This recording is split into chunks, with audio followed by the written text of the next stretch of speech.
Willkommen zurück zu Valeries und Romans kleiner Potterwelt.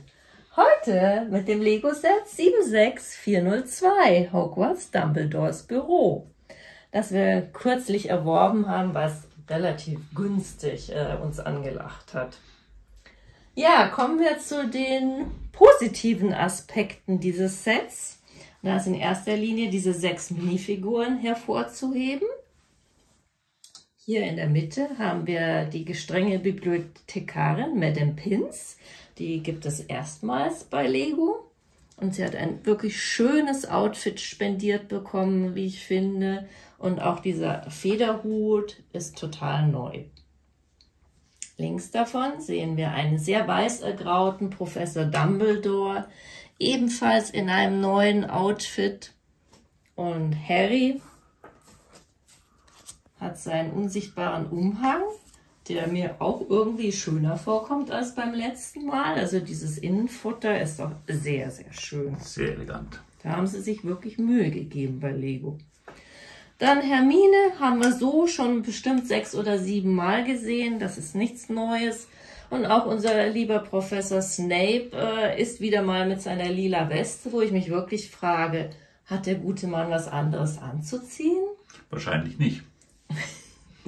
Und dann haben wir hier den Hausmeister noch, Mr. Filch, der hier erstmals mit seiner Katze Mrs. Norris zu sehen ist. Also das ist schon was Besonderes. Die ist sehr süß geworden. Genau. Ein weiterer positiver Aspekt dieses Sets ist dieser wunderschöne Aufkleber von dem Gargoyle. Also diesem dämonischen Wesen, was den Aufgang zu Professor Dumbledores Büro bewacht und wo man nur mit einem Passwort vorbeikommt. Nämlich, das war Zitronenbrause, glaube ich. Genau. Mir wäre als Brickbelt lieber gewesen, mit ein bisschen Treppe vielleicht. Da gibt es auch durchaus hübsche Entwürfe, aber naja.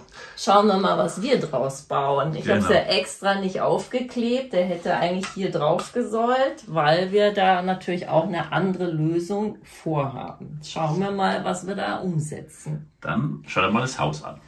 Ja, weiterhin haben wir hier noch ein paar nette Features in Form von Technik. Hier kann man nämlich diese beiden herausziehen und dann sehen wir hier nämlich, dass das Bücher zum Rein- und Rausziehen sind. Und das ist schon eigentlich recht nett, finde ich. Magisch herausschweben aus der Büchersammlung. Ja, das finde ich ganz toll.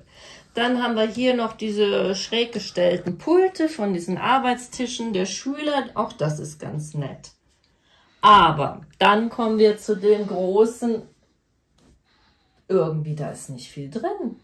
Wir haben oben ein Gryffindor-Schwert, hier in der Etage ein Denkarium, hier im Dumbledores Büro haben wir einen sprechenden Hut, wir haben einen Babyphönix, wir haben ein bisschen Buchregal, wir haben ein paar Fläschchen und einen Schreibtisch. Ja, mehr ist da nicht drin. Und unten halt dieses eine Buchregal, was für eine Bibliothek ja auch sehr wenig ist. Und diese Arbeitsplätze, das war's. Und dafür, Leute, 89,99 will Lego.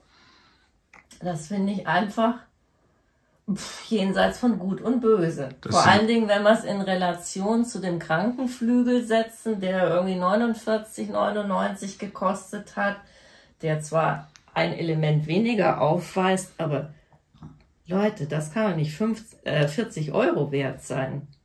Nee, das passt überhaupt nicht zusammen. Es sind eben im Prinzip 6 Segmente.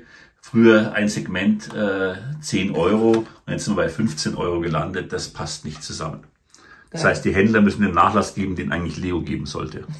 Du sagst es. Also wir finden auch besonders nervig diese Gitterbodenelemente. Ich meine, was hat eine Bibliothek oder ein Krankenflügel auf solchen Gitterelementen zu suchen? Nämlich gar nichts. Es ist auch total schwierig zu bebauen. Man kann nur am Rand was machen oder dann vielleicht eine Figur in die Mitte setzen. Also das ist völlig nutzlos und es ärgert mich wirklich. Der nächste Punkt, der mich auch ärgert, ist überhaupt natürlich diese ganze pyramidenförmige Aufbau, der überhaupt nichts mit der Silhouette von Hogwarts eigentlich zu tun hat. Jeder, der die Filme kennt und liebt, weiß, dass das eine große Halle ist und ein riesiger, mächtiger Turm daneben, wo Dumbledores Büro oben drin ist. Und das sieht überhaupt nicht danach aus. Und auch diese ganzen Modulsets, die Lego in letzter Zeit herausgebracht haben, wenn man die aneinander klipst, wie es da in ihrer Anleitung immer vorgeschlagen wird, da kommt keine Silhouette von Hogwarts raus. Überhaupt nicht. Da war jeder andere Entwurf zu 2001 einfach besser. Also es ist wirklich sehr, sehr schade. Du meinst 2021? Ja, auch die seither. Also absolut, das ist ein Remake der alten Serie, nur mit gelben Köpfen und es passt halt gar nicht. Ja, und deswegen werden wir dieses Set eben jetzt eigentlich nur zum Ausschlachten hernehmen für unser neues großes Schloss. Und ja, ich hoffe, demnächst gibt's mal einen ersten Review zum Zwischenstand, wie weit wir sind. Und bis dahin, tschüss. Ach nein, wir wollten ja noch sagen hier, Preis-Leistungs-Verhältnis, ein Zauberstab. Mehr gibt's bei mir nicht. Bist du streng, aber gerecht. In diesem Sinne, danke euch, bis zum nächsten Mal. Ciao, Tschüss. ciao.